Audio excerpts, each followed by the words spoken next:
No time has ever been greater for us to walk the path of trustworthiness. And let me tell you what that means. Take the word trust, T-R-U-S-T. The T for me stands for tell the truth. How do we have the courage to tell the truth about what we know and don't know of what's unfolding for our children, about our own abilities? How do we tell the truth? You know, last summer when I was going to Africa, my best friend, who's off climbing right now, my best friend Mary climbed Kilimanjaro. She's a high school principal. You don't think she's got enough challenge? She goes up those mountains too. She climbed Kilimanjaro. I, on the other hand, decided to go shopping in South Africa. So I took Julie to South Africa. But one of the things I had to do is tell the truth about what I can do and can't do physically. I can do this, but I'm putting myself at risk if I do that. Tell the truth. R stands for respond consistently. So as board members especially, I beg you to respond consistently. Unpredictability does not build trust.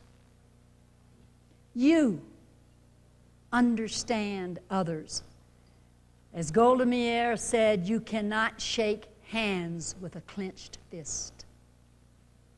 We need to seek to understand others. Stephen Covey says, you want to grow as a human being, seek to understand others before you tell them what you want them to understand. S, T-R-U-S. To be trustworthy, we have to seek the higher ground. Will you be our teachers, please? Will the leaders in this room teach the rest of this nation that, please?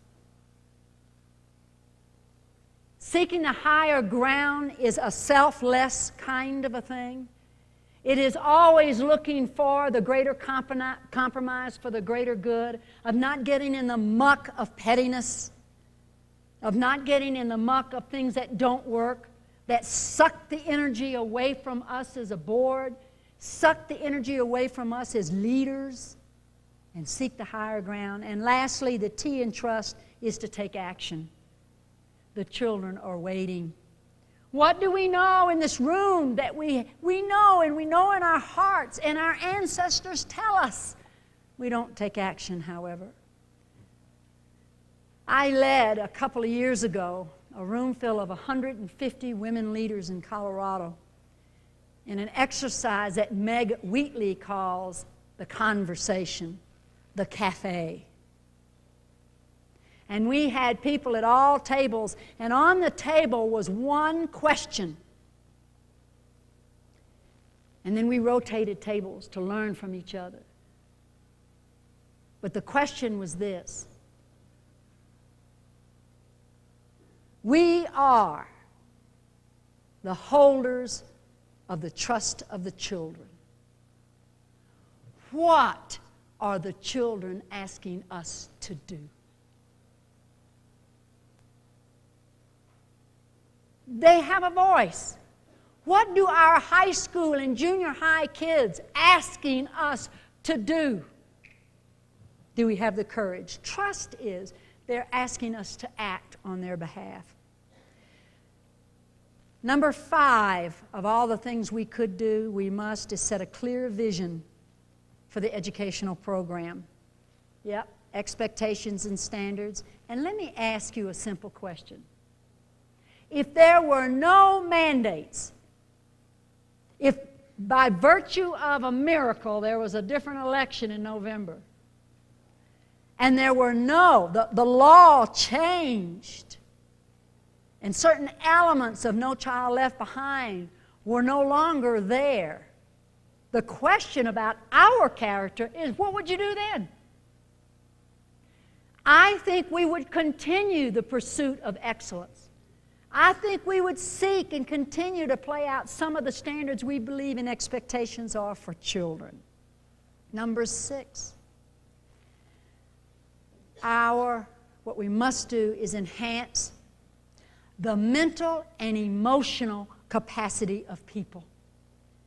You have a program, you have schools, you have an organization.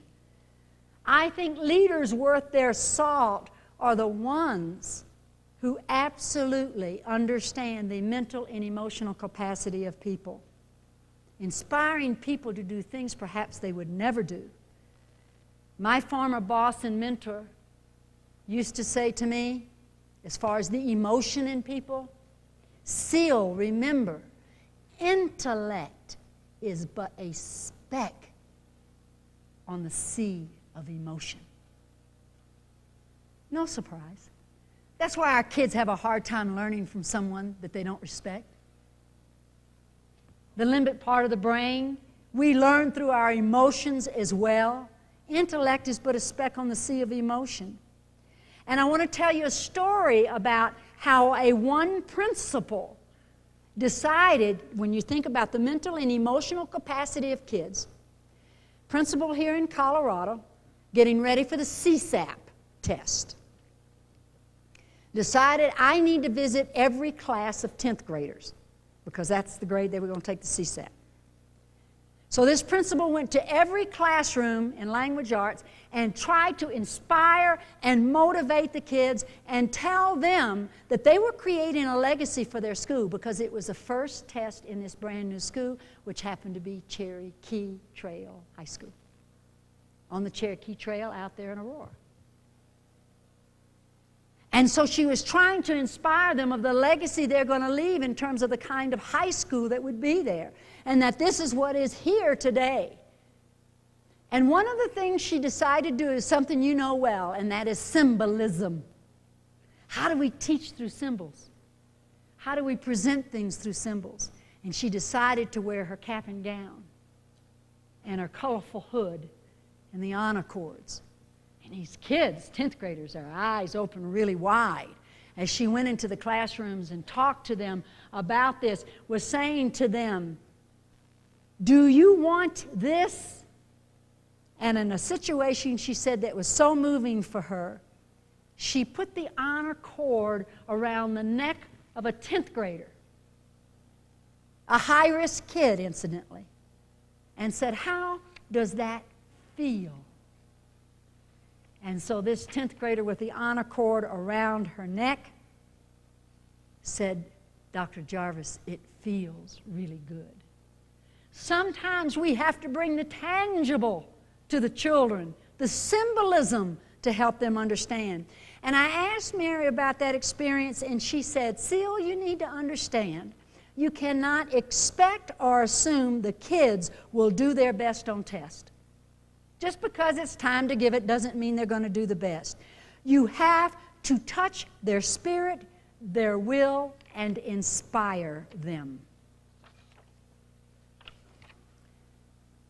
Number 7, and my last, what we must do.